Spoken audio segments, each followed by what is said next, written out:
araka kosa rehefa liorana ilatsaka amin'aratenany manokana azy zay fa ny fehikevitry ny congrès national dia mazava zay candidat tohanany UDRC tokony tohanany PSDM ary tsisy afaka mandika an'izay mandra-pisiny congrès national manaraka indray ny fanohanana ny andro menina Rajoelina no antony fisiny UDRC zay nidirany PSDM ankitso-po dikan'izay zany dia tsy tokony miala amin'ny lalana hatory ny président Andry Rajoelina ny lalan'ny UDRC sy ny lalan'ny PSDM miaraka amin'izay.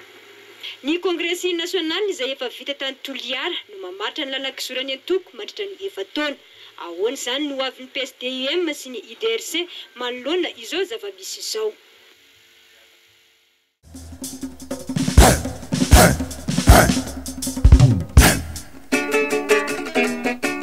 Siu le roa.